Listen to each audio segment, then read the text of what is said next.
सुना जिन प्रोग्राम जवाब खपे संगत मां है इम्तियाज़ मीर सुभाणे क़ौमी असेंबली जो इजलास तलब करे वरतो है नोटिफिकेशन जारी थी वियो है सियासी इस्तेकाम मुल्क जो सियासी इस्तेकाम वडो अहम है नवाज शरीफ साहब भी अज यही गाल कई है त सियासतदाननि सां गॾु ॿियनि कुवतुनि ते भी जिम्मेदारी है तो वो सियासी इस्तेकाम आहिनि 2 साल तमाम ॾुखी सूरत हाल आहे मुल्क जे अंदर एक दफ़ो वरी रियासत यानी कि जेको ख़त लिखियो वियो आहे MD IMF के ख़त लिखियो वियो आहे बानी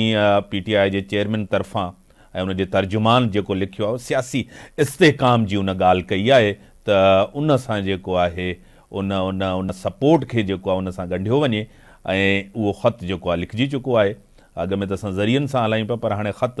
अवेलेबल आहे ऐं ॿी तरफ़ मईशत बहितर न आहे अॼु इहा ॻाल्हि वज़ीर आज़म भी ईंदड़ वज़ीर आज़म यानी कि जेको थियण वारो वज़ीर आज़म आहे उन दौरान मियां नवाज शरीफ साहब भी कई आहे पाकिस्तान पीपल्स पार्टी जी क़यादत बार बार इस्तेकाम जे लाइ उन्हनि चयो आहे त असां इस्तेकाम जे लाइ हिन गवर्नमेंट खे सपोर्ट था कयूं ऐं असां हिन जी सपोर्ट जारी रखंदासीं मूंखे टेलीलाइन ते जॉइन कयो आहे सीनियर रहनुमा सीनियर सियासी सेनेटर रही चुका एडवाइज़र टू CM भी रही चुका आहिनि मोहतरम जनाब डॉक्टर करीम ख्वाजा साहब मूंसां गॾु आहिनि और डॉक्टर साहब तव्हांखे वेलकम चऊं था पंहिंजे प्रोग्राम में महिरबानी इम्तियाज़ डॉक्टर साहब मतिलब त सदर साहब इजलास कोन घुरायो स्पीकर साहब इजलास घुरायो आहे सुभाणे हलफ़ थींदो मेंबर ऑफ नेशनल असेंबलीज़ सुभाणे इजलास तलब करे वरितो अथऊं छा चवंदो डॉक्टर साहब इन ते हाणे हकदर्मी कई आहे पंहिंजो प्रेसिडेंट जेको आहे आरिफ अलवी साहब ऐं जेको बि इन जो किरदारु रहियो आहे बिलावल साहब फरमायो आहे त हिकु दफ़ा हुन असेंबली तोड़े छॾी वरी ॿिए दफ़ा वरी इलाही हुन हिचई ऐं जेके सो रंडकूं पैदा कयूं मुंहिंजो इहो ख़्यालु आहे इम्तियाज़ कि हाणे जॾहिं बि हाणे इंशाअल्लाह सही जनाब आसिफ अली ज़रदारी साहब सदर थी वेंदा जेके सदर जा थोरा घणा पावर आहिनि उहो बि पाण ख़तमु करे छॾींदो छो जो हिन जो जेको एक्सपीरियंस आहे ॾाढो डिफिकल्ट असांखे हालांकि प्रेसिडेंट खे को पावर पहिरीं उहा पावर ज़रदारी साहब फराग दिली करे सभु पावर पार्लियामेंट खे ॾिना हाणे मुंहिंजे ख़्याल में जेके थोरा घणा पावर आहिनि उहो बि ज़रदारी साहब जेको आहे सो पार्लियामेंट जो हवाले करे छॾींदो ऐं प्रेसिडेंट जो रोल ई ख़तमु करे छॾींदो सवाइ जेके हू सेरेमोनियल रोल हूंदो हिन इलाही ट्रबल क्रिएट कयो आहे ॾिसो न हाणे जी हिन जी ट्रबल क्रिएशन जे करे डीरेल थी सघे थो सॼो प्रोसेस सही ऐं हिनखे अञा ताईं मुंहिंजे ज़हन में PTI जो वर्कर आहियां ऐं अफ़सोसनाक रोल रहियो आहे डॉक्टर साहब अॼु मियां नवाज शरीफ साहब भी मईशत जी ॻाल्हि कई आहे हालात जी ॻाल्हि कई आहे इस्तेकाम जी ॻाल्हि कई आहे त सिर्फ़ु सियासतदाननि ते न ॿियनि धुरनि ते बि ज़िम्मेदारी अचे थी त सियासी इस्तेकाम अचे डॉक्टर साहब बिल्कुलु इहा ॻाल्हि पाकिस्तान पीपल्स पार्टी जी लीडरशिप बि कई आहे सियासी इस्तेकाम थींदो तॾहिं त मईशत तरक़ी कंदी न जेके इस्तेकाम न हूंदो त तरक़ी कीअं थींदी सॼी दुनिया सां तालुकात कीअं थींदा हाणे इमरान ख़ान जेको आहे सो जेल मां ख़त थो लिखे IMF खे त भई हिननि खे इमदाद बंदि करे सही सोशल मीडिया ते इम्तियाज़ इहो पियो हले तव्हां माशाअल्लाह असांखां वधीक ॼाण ऐं जेको आहे सो मालूमात रखो त हिननि जे कुझु 6-7 लख माण्हुनि ईमेल कई आहे सही इनफैक्ट 12 लख माण्हू IMF खे त बाबा पैसा न ॾियो पाण त जेको आहे सो उबते रस्ते ते पियो वञे पर असांजे पाकिस्तान जे माण्हुनि खे ग़लति राह ते वठी पियो वञे डॉक्टर साहब इहा त मुल्क दुश्मनी आहे रियासत दुश्मनी आहे ख़त जेको लिखियो वियो आहे IMF ॾे ऐं उनखे जेको आहे मुदाख़लत कराइण मुल्क जे अंदरि या त मुल्क जे अंदरि मुदाख़लत कराइण जी दावत आहे त उहो इदारो जेको आहे पाकिस्तान जी मईशत खे ॾिसी करे उनखे बेल आउट पैकेज न ॾे इहा त रियासत दुश्मनी आहे डॉक्टर साहब तव्हांखे यादि आहे त पंहिंजो शौकत तरीन हो न हा फॉरेन मिनिस्टर तॾहिं हिन जेको आहे सो जेके फॉरेन मिनिस्टर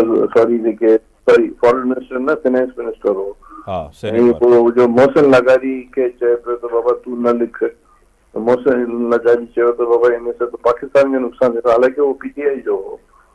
त इहो वीडियो कॉल लीक થઈ हुई जेका अॼु खां साल 2 साल या 1 साल पहिरीं ॻाल्हि आहे त हीअ त पहिरीं बि जॾहिं प्राइम मिनिस्टर हो तॾहिं बि इहा हरकतूं पिया कयूं ऐं इहे जेके 16 महीननि में जेका गवर्नमेंट हुई उनखे बि हिन डिस्टर्ब कयो हाणे बि करे पियो ॾाढी अफ़सोसनाक ॻाल्हि आहे डॉक्टर साहब हुकूमत वफ़ाक़ी हुकूमत ठहण खां पोइ बि डॉक्टर साहब तव्हांखे पाण ख़बर आहे रीजन साउथ रीजन या पूरी दुनिया जे अंदरि जेके मसाइल आहिनि रशिया यूक्रेन जो मसइलो आहे तमामु घणा मसइला आहिनि अॻिते बि दुनिया जा हिन रीजन जे अंदरि बि तव्हांखे पाण ख़बर आहे त इसराइल हमास जेको कॉन्फ्लिक्ट हले थो काफ़ी शयूं आहिनि मैशियत जे हवाले सां तव्हांखे पाण ख़बर आहे पड़ोसी मुल्क उन पाण जेको पंहिंजो पाण खे जेको बूम कयो आहे इकॉनमी जे अंदरि असांजे लाइ बि मसइला तमामु घणा आहिनि डॉक्टर साहब हाणे त असांखे इस्तेकाम जी तरफ़ इन दांधलियुनि खां इन्हनि शयुनि खां ॿाहिरि निकिरणु खपे डॉक्टर साहब बिल्कुलु सर बिल्कुलु इस्तेकाम छो ईंदो कीअं ईंदो तोखे बि ख़बर आहे जेको तूं बि नथो थी सघे मूंखे बि ख़बर आहे आउं बि नथो ॻाल्हाए सघां त ख़ुदा करे अची वञे डॉक्टर साहब पहिरियों बि इहा नून लीग सां तव्हांजी हिकिड़ी मतिलबु गवर्नमेंट जो हिसो वर्किंग रिलेशनशिप रही आहे ज़रदारी साहब ज़ीरक सियासतदान आहे उनखे सियासी तौरु काफ़ी शयुनि जी ख़बर आहे ऐं सियासी क्राइसिस मां बि कढी वेंदो आहे ऐं जमहूरियत जे लाइ पार्लियामेंट जे लाइ पीपल्स पार्टी जूं क़ुर्बानियूं बि आहिनि उन क़यादत जूं बि क़ुर्बानियूं हिकु दफ़ो वरी उन ई मोड़ ते गॾु थिया आहियूं ऐं नून लीग जे मथां तमामु घणी ज़िमेदारी आहे ऐं पीपल्स पार्टी जी सपोर्ट खां बग़ैर इन्हनि सॼनि मसाइलनि खे छाजे करे हाणे साईं हर को चए थो त हे गवर्नमेंट कुझु महीननि जी महिमान आहे वरी असां इलेक्शन जी तरफ़ वेंदासीं डॉक्टर साहब अलाह करे 5 साल हले पंहिंजो इहो असेंबली इस्तेकाम तॾहिं ईंदो जॾहिं 5 साल हलंदी जेकॾहिं ख़ुदा न ख़ास्ता इहो अहिड़ा हादसा थिया त पोइ पाकिस्तान खे वॾो नुक़सानु थींदो अगरि साल 2 साल इलेक्शन थियूं या का बि शइ थी वई अलाह करे 5 साल हुकूमत हले ऐं हीअ जेका गवर्नमेंट आहे उनखे के बि पार्टीज़ आहिनि वो गॾिजी हलनि ऐं फाइनेंशियली इकोनॉमिकली पाकिस्तान के इस्तेकाम पासे वठी वञनि financial economical law and order दहशतगर्दी इन्हनि जे लाइ जेको सोसाइटी वधे नौकरियूं मिलनि माण्हुनि खे डेवलपमेंटल वर्क थी न त वॾो नुक़सानु थियो अॻे ई ब्रेन ड्रेन थी चुको आहे माण्हू मुल्क छॾे पिया वञनि पोइ अलाह करे इस्तेकाम रहे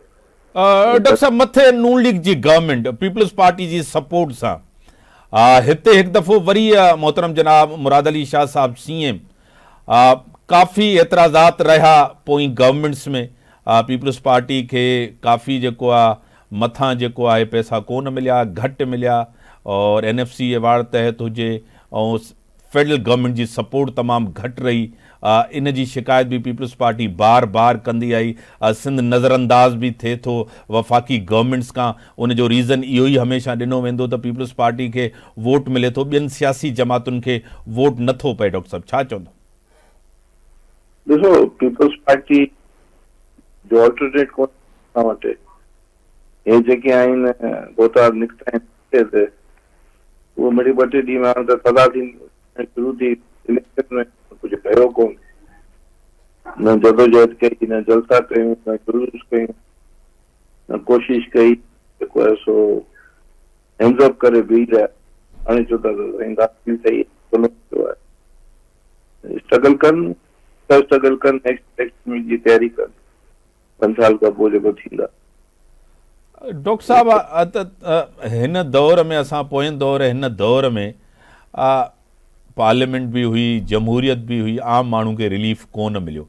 जीअं सियासतदान एक्सपोज थियो आहे सियासी जमातूं एक्सपोज थियूं आहिनि अवाम जो जेको ट्रस्ट आहे कॉन्फिडेंस आहे वो तो ज़रूर कॉन्फिडेंस शेक थियो आहे आवाम जो, घटियो आहे ट्रस्ट, डिलीवरेंस न रही आहे, परफॉर्मेंस न रही आहे। 4 साल दौर जेको PTI जो रहियो तव्हांजे साम्हूं आहे, ऐं वरी तारीख़ में बीबी साहिबा जी शहादत हुजे, भुट्टो साहब खे फांसी ॾिनी वञे, पोइ बि इदारनि ते कॾहिं हमिलो कोन थियो, पर इमरान ख़ान जे दौर यानी PTI चेयरमैन जे दौर में इदारनि ते हमला थिया आहिनि। इन जी तारीख़ में का मिसाल डॉक्टर साहब नथी मिले। बस हाणे छा था करे सघूं, हाणे डोमिसाइल हिननि जो आहे कि इन करे हुननि खे माफ़ आहे। अगरि सिंध जो या बलोचिस्तान जो हुजे त कॾो को जो पैसो फांसी अची वई, इहो त ग़लति कमु आहे पाकिस्तान जे हिसाब सां। डॉक्टर साहब हिकिड़ी मुल्क जे अंदरि इहो बहस हमेशह हलियो आहे, इन खां अॻु में बि तव्हां ॾिठो आहे ऐं तव्हांजे साम्हूं इहे शयूं इनकार तव्हां बि कोन कंदो। सिंध जे अंदरि एहतजाज हले थो, मतिलबु हाणे इन एहतजाज में का इन नैरेटिव में इन बयानीअ में को दम कोन्हे जो पीपल्स पार्टी सिर्फ़ु खटायो वियो आहे पीपल्स पार्टी खे एॾी वॾी लीड सां। हिननि वटि त पाण कैंडिडेट्स बि कोन हुया, ऐं जेकी गवर्नमेंट ठहण थी वञे उन ते बार बार इहो चए थो त इहा गवर्नमेंट कमज़ोर गवर्नमेंट हूंदी। डॉक्टर साहब वाकई जेकॾहिं कमज़ोर गवर्नमेंट ठहे थी या मजबूर गवर्नमेंट ठहे थी, कानून साज़ी करणु, बहितरीन फ़ैसिला करणु, पोइ त ॾुखियाई पेश अचे थी डॉक्टर साहब। ऐं हाणे के कानून आहिनि जेके सिंपल मेजॉरिटी सां पास थी वेंदा, के जेके आइनी तरमीम आहिनि उन लाइ 2/3 मेजॉरिटी खपे। ये सॼी दुनिया में इहे हलंदा आहिनि, ऐं हिकु वोट जी बरतरी ते कंदियूं आहिनि ऐं किनी पवंदियूं आहिनि। डेमोक्रेसी में इहो असांखे हरूभरू जज़्बाती जेके आमरे आहिनि, जेके चाहिनि था चॉस हुजे, अफरा तफरी हुजे, उन्हनि जे लाइ डेमोक्रेसी सही कान्हे। उहे नंढी नंढी ॻाल्हियुनि खे करे खणी हलनि था। के अहिड़ा माण्हू आहिनि जेके चवनि था त हिते डेमोक्रेसी नाकाम थिए त वरी ॿिया माण्हू अची वञनि। त मुंहिंजो ख़्यालु आहे त में त इहे चीज़ूं हलंदियूं आहिनि ऐं असांखे हलाइणु खपे। हीअं डेमोक्रेसी आहे, पार्लियामेंट आहे, बलदियाती इदारा बि आहिनि। इहे शयूं जेकॾहिं ॿई शयूं जेके पार्लियामेंट ऐं बलदियाती इदारा 15-20 साल ताईं रेगुलरली इलेक्शन थी नहीं, रेगुलरली तब्दीली थिए त पाकिस्तान गले थो थी। वॾी महिरबानी डॉक्टर साहब, तव्हां टाइम ॾिनो, तव्हांजी वॾी महिरबानी। ब्रेक जो टाइम थियो आहे, ब्रेक खां पोइ था अचूं।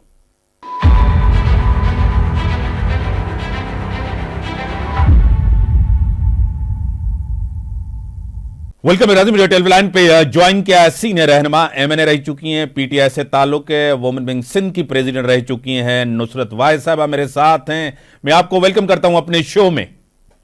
शुक्रिया, बहुत शुक्रिया। जिस तरह बार बार सुन्नी इत्तेहाद काउंसिल में जिस तरह आपके आज़ाद लोग उनके साथ शामिल हुए हैं और एक ख़त भी इलेक्शन कमीशन में लिखा गया है, फिर उसके ऊपर ख़त के ऊपर भी एक बड़ी बहस शुरू हो गई है। आपको पता है कि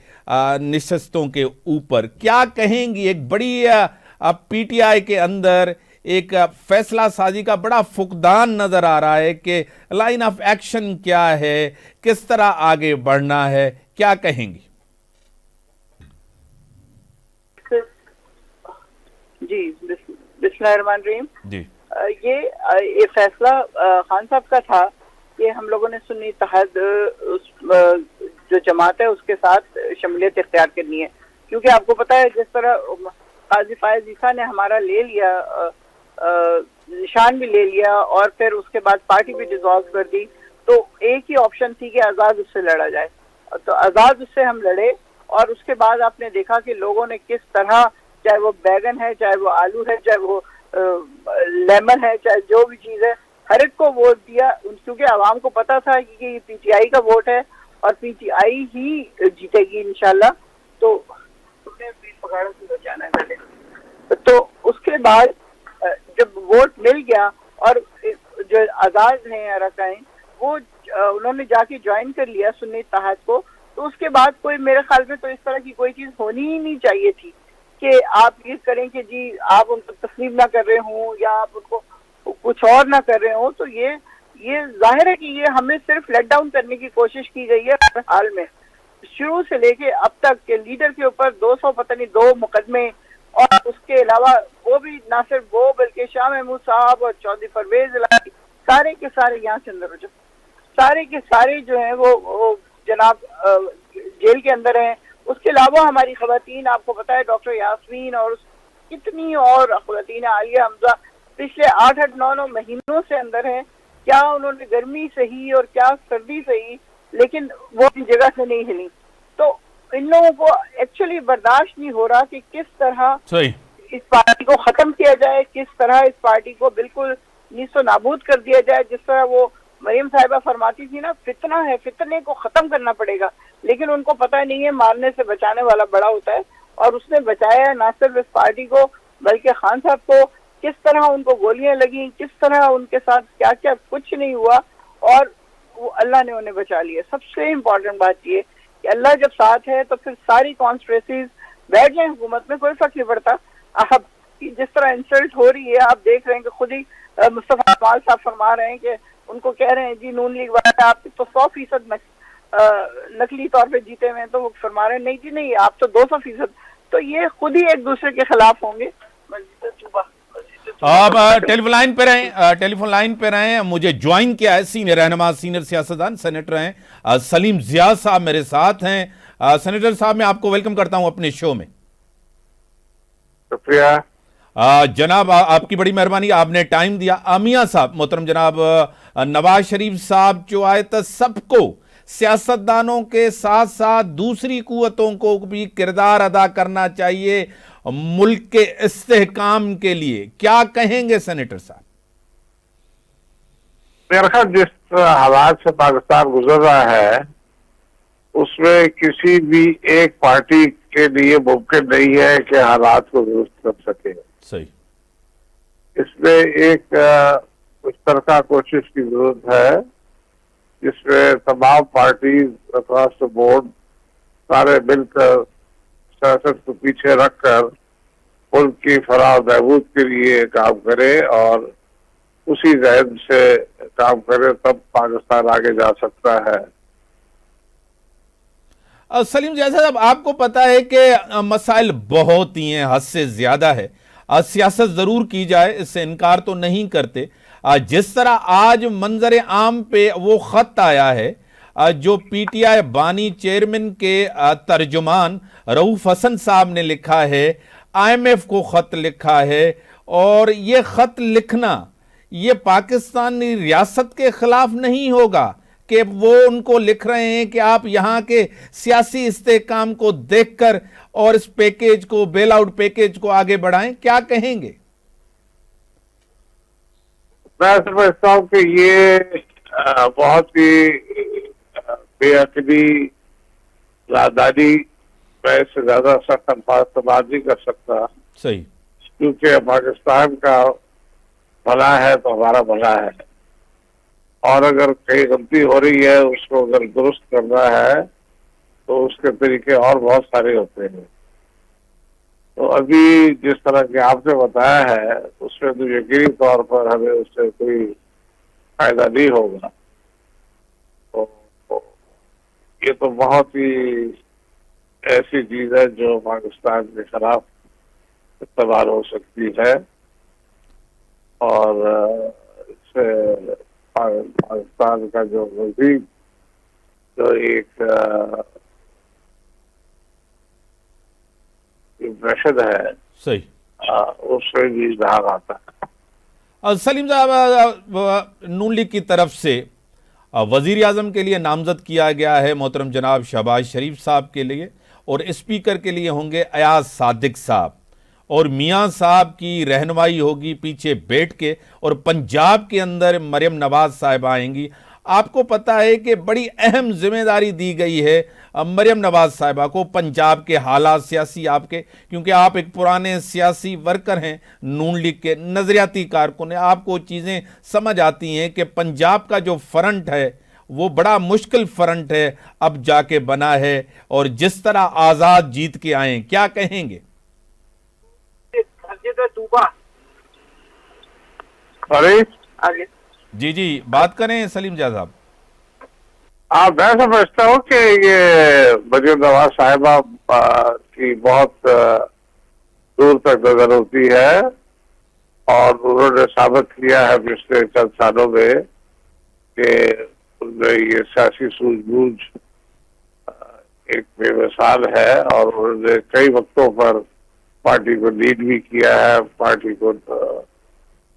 صحیح راستے پہ لے کے آئی ہے. تو میں سمجھتا ہوں کہ ہوتے ہوئے ایک اچھا کام ہو سکتا. سلیم جیاز صاحب فون پہ رہیں، میرے ساتھ نصرت واحد صاحبہ بھی ہیں. نصرت واحد صاحبہ، سلیم جیاز صاحب سینیٹر نون لیگ کہہ رہے ہیں کہ اکیلے صرف کوئی سیاسی جماعت نہیں، سب کو مل کے کردار ادا کرنا چاہیے، کیا کہیں گے؟ صرف ہنس سکتی ہوں، اس سے اور تو کچھ نہیں کہہ سکتی. ایک پارٹی جو 80% ووٹ لے کے جیتی بھی ہو اور اس کو ہرایا جا رہا ہو، اور کس طرح ان کے حصے میں ووٹ ڈال کے ان کو آپ جتا رہے ہیں، یا ووٹوں کو ڈسکارڈ کر کے ان کو ہرایا جا رہا ہے، اس پارٹی کے نمائندوں کو، اور پھر اس کے بعد ان سے کہا جائے کہ جی آپ مل کے کام کریں ہمارے ساتھ. وہ آدمی جس کا ایکچولی ساری زندگی کا مشن پچھلے 27-28 سال کا صرف یہ ہے کہ ملک سے کرپشن ختم کرے، تو وہ آدمی ان کے ساتھ کیسے مل جائے جو کرپشن سے حکومت میں آ رہے ہیں، جو جیتی ہوئی سیٹیں ان کو ہرا کے، اور جن کے 200 ووٹ، یہاں پہ میں آپ کو بتاؤں کراچی میں جو ایم کیو ایم کو 17 سیٹیں دی گئی ہیں، ان میں کئی جگہ پہ 200-300 ووٹ تھے، اور عالمگیر کی طرح کے لوگ جن کے 1,11,000 ووٹ ہیں، اور ان کو ہرا کے صرف 11,000 دے کے 1 لاکھ کسی اور کو دے کے جتایا جا رہا ہے. تو ان کے ساتھ کس طرح کام ہو سکتا ہے بھائی؟ یہ کوئی بات ہے کرنے والی؟ صحیح. نصرت واحد صاحبہ، صاف کہہ دیا ہے. جی نصرت واحد صاحبہ، جو خط لکھا گیا ہے کیا یہ پاکستان کے مفاد میں ہے؟ کیا اس سے پاکستان نقصان میں نہیں ہے؟ کیونکہ اگر پیسے آئیں گے یہاں پہ تو جس طرح پہلے انہوں نے پنجاب کے سارے سول سرونٹس کو اتنی بڑی بڑی چروکی یا لینڈ کروزر یا پتہ نہیں کیا کیا خرید کے دے دی ہیں، تو اسی طرح یہ کریں گے. اپنے تمام ان لوگوں نے اپنے کارکنوں کو، آپ کو پتا ہے، 1-1 ارب روپے دیے. یہ میں نہیں کہہ رہی، یہ سیٹھی کی بیگم نے کہا ہے، جگنو نے، کہ انہوں نے 1-1 ارب دیے الیکشن سے پہلے، ان کو نکلنے سے پہلے، تاکہ وہ لوگ اس پیسے کو استعمال کریں کہ ان کو ووٹ ملے. اب اللہ نے دکھا دیا، نہ پیسہ کام آتا ہے نہ کچھ اور کام آتا ہے. وَتُعِزُّ مَن تَشَاءُ وَتُذِلُّ مَن تَشَاءُ بِيَدِكَ الْخَيْرُ، کہ اللہ ہی آپ کو عزت دے سکتا ہے اور اللہ ہی آپ کو ذلت دے سکتا ہے. نہ پیسہ کام آئے گا، نہ ٹرکس کام آئیں گی، نہ کچھ اور. کر لیں گے حکومت، دیکھتے ہیں کتنے دن اور کتنا عرصہ کر سکتے ہیں. آج کے پی میں آپ نے دیکھا کس طرح استقبال ہوا ہے، کس طرح الیکشن. یہاں پہ تو آپ کو پتا ہے پی ٹی آئی کے لوگوں کو کوئی 2-1.5 کلومیٹر دور اتار دیا گیا پنجاب میں. وہ بیچارے پیدل گئے، ان میں کئی بوڑھے لوگ بھی تھے. تو یہ اس طرح کیا جاتا ہے، اس طرح حکومت ہوتی ہے. وہ فرماتی ہے جی میں وہ نہیں، بدلہ نہیں لوں گی. آپ بدلہ نہیں لیں گی، یہ کیسے ہو سکتا ہے بی بی؟ آپ کا تو کام ہی بدلہ لینا ہے، آپ کی تو زندگی صرف بدلہ لینے پہ گزری ہے. ڈاکٹر یاسمین کیوں ہے جیل میں؟ اس لیے کہ انہوں نے ٹی وی پہ بیٹھ کے سارا بتا دیا تھا کہ کس طرح پڑھا انہوں نے اور کس طرح کیا کیا. اب جو مرضی کہہ دیں گے کہ آکسفورڈ سے پڑھ کے آئی ہیں. اچھا جی، ماشاء اللہ. نصرت واحد صاحبہ، آپ کے پریزیڈنٹ صاحب یعنی کہ پی ٹی آئی کے ہی ہیں، اور انہوں نے اجلاس نہیں بلایا، آئین کی خلاف ورزی کر رہے ہیں. بالکل آئین کی خلاف ورزی نہیں کر رہے. اور یہ والے جو اسپیکر صاحب ہیں نا، یہ بلا بھی نہیں سکتے اجلاس، کیونکہ ان کے پاس، یہ ان کی پرانی اسمبلی کے یہ ہیں، ان کے پاس رکن نہیں ہے موجود. تو اس لیے یہ بالکل نہیں بلا سکتے. کل انہوں نے بلایا ہے، یہ غیر آئین. ہاں وہ غلط ہے، غلط ہے. جب سب کچھ غلط ہو رہا ہے تو یہ بھی غلط ہو جائے. آئین کے آرٹیکل ان لوگ کوئی ان کا آرٹیکل میں اسپیکر نہیں بنا سکتا. اگر وہ پرانی اسمبلی کا اسپیکر ہے تو اگر نئی اسمبلی بن جاتی، عہدہ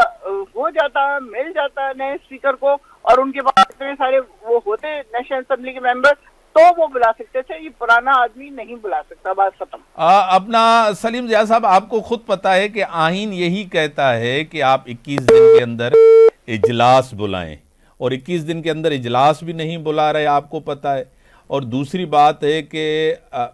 یہ ایک کلیش کی طرف، کنفرنٹیشن کی طرف پریزیڈنٹ صاحب گئے ہیں. کیا کہیں گے سلیم جیاز صاحب؟ آپ کی آواز نہیں آ رہی. میں نے کہا کہ صدر صاحب نے جو اجلاس نہیں بلا کے آئین کی وائلیشن کی ہے. ہاں ظاہر ہے، وہ تو وہی کریں گے جو ان کو کہا جاتا ہے نیچے سے، کیونکہ ان کو تو غرض یہی ہے کہ किसी भी तरह प्रोसेस्ड दूध को नीचे दिखाए और उनको एक मुश्किल पोजीशन में लेके आए। बड़ी मेहरबानी। सेनेटर सलीम जिया साहब, नून लीग से उनका ताल्लुक है, नुसरत साहिबा का पीटीआई से ताल्लुक है। ब्रेक जो टाइम थी ब्रेक खां पोइ था अचूं डिस्कशन्स करते हुए।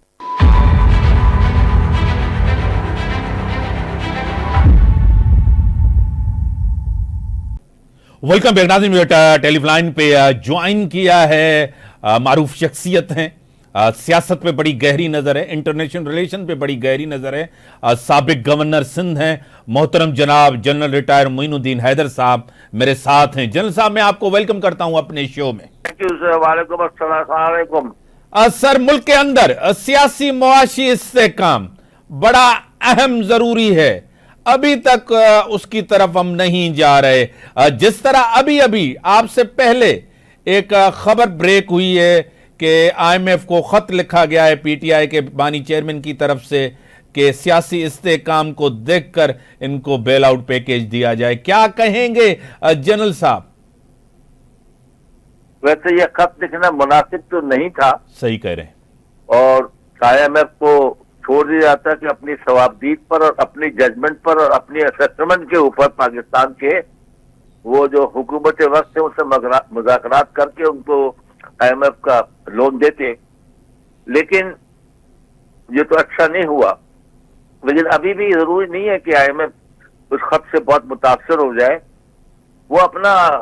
असेसमेंट करेंगे, उसके मुताबिक जो है पाकिस्तान को कर्ज देंगे। जनरल साहब, सियासी इस्तेहकाम सियासतदानों के ऊपर जिम्मेदारी होती है,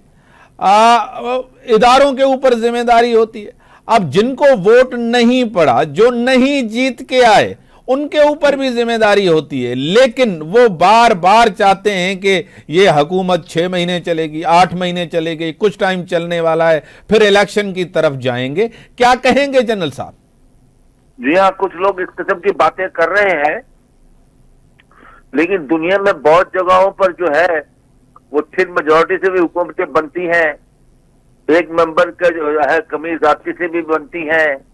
यह भी होता है कि 5 साल का टर्नओवर तो बोलते हैं 2.5 साल हम करेंगे, तो वो कोई राह निकालते हैं। और अभी अगर ये जो मिले हैं अपना नून लीग और पीपल्स पार्टी और बाकी को पार्टियां मिलकर, तो ये हुकूमत बनेगी। मसला तो खाली ये वो कुछ लोगों का ख्याल है कि ये इलेक्शन के रिजल्ट जो है वो मुनासिब नहीं थे, या वक्त पे फैसला नहीं हुआ, या बल्ले ले लिया गया, उसकी वजह से लोगों को कोई ऐसी बातें हैं। लेकिन मेरे ख्याल में ये बातें, ये मुकदमा चलते रहेंगे और हुकूमत जो है वो कायम हो जाएगी। एक दफा कौमी असम्बली का इजलास बुलाया जाएगा और फेडरल कैबिनेट वगैरह अनाउंस हो जाएगी, तो मामला इस्तेहकाम की तरफ चल पड़ेंगे इंशाअल्लाह। जनरल साहब, सियासतदानों ने माजी से कुछ सीखा है या वही रविश है सियासत की, अना की सियासत, इंतकामी सियासत? इंतकाम और अना को छोड़ के आगे बढ़ना चाहिए, वक्त की जरूरत है जनरल साहब। बिल्कुल जरूरत है, और कुछ कुछ जबानी कलामी बयानात भी छोटे मोटे इसके तरफ इशारा करते हैं, लेकिन प्रैक्टिकली अभी तक कोई बहुत मजबूत सिचुएशन ऐसी नजर नहीं आई कि अफहाम और तफहीम की फजा कायम की जाए और एक अच्छा माहौल कायम किया जाए, इसमें सब लोग कोऑपरेट करें बशमूल अपोजिशन,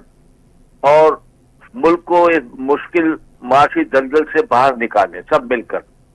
जनरल साहब, आम आदमी तो चाहता है कि महंगाई कम हो, रोजगार बढ़े, मेरी वेजेस बढ़ें, अवामी मुफादात। आज की पॉलिटिकल सियासी जमातें वोट लेकर आती हैं अवामी मुफादात के ऊपर, अवाम पे। जब इक्तदार में आती हैं उनकी पॉलिसी अवामी नहीं होती जनरल साहब। जी हाँ, मेरा भी यही तजर्बा है सारा साल का हुकूमत के साथ बैठने का, देखने का, और जो हम देखते रहते हैं अभी भी। लेकिन मेरे ख्याल में जहां पर देखें कि मुल्क के मफाद के खिलाफ फैसले हो रहे हैं, उस पर लोगों को एहतजाज करना चाहिए, रिकॉर्ड कराना चाहिए अपना, और कहना चाहिए कि हमारे नुमाइंदे सही फैसले नहीं कर रहे, ताकि वो इस किस्म के फैसले ना करें जो कि जाती मफाद के दायरे में आते हों और कौमी मफाद के दायरे में ना आते हों। 3 एतवार पहले एक दौर अभी स्टार्ट हुआ है, कंटिन्यू जमहूरियत चली है, लोग इसका सवाल बार बार कहते हैं कि आज भी जमहूरियत जो चल रही है इससे पार्लियामेंट मजबूत नहीं हुई, सियासतदान अपने फैसले या डिसीजन मेकिंग अदालती मैदानों पे लेके जाते हैं, वहां जाके सियासी मसले हल करवाते हैं, सियासी मसले सियासी मैदानों पे हल नहीं करवाते, पार्लियामेंट के अंदर। क्या कहेंगे जनरल साहब? जी हाँ, ये तो हम कई महीनों से, पिछले दिनों जो क्राइसिस आई है उसमें ये चीज सामने आई कि वो अपने फैसले अदालतों में ले जाते हैं या किसी और तरफ देखते हैं, लेकिन आपस में बैठ के फैसले नहीं कर पाते या करना नहीं चाहते। बड़ी मेहरबानी मोहतरम जनाब जनरल रिटायर मोइनुद्दीन हैदर साहब, साबिक़ गवर्नर सिंध। मसला अवाम जा हल थियण खपनि, गवर्नमेंट्स जूं जेके भी सियासी जमातूं गवर्नमेंट जो हिस्सो थियनि थियूं या सूबनि में गवर्नमेंट्स आहिनि त तरजीही अवाम हुजणु खपे, अवामी मसला हुजणु खपनि। सभई सियासी जमातुनि खे, उन क़ाइदीन खे, अवामी मुफ़ादात खे मद्देनज़र रखियो वञे। इन ई सां गॾु इजाज़त, अल्लाह हाफ़िज़।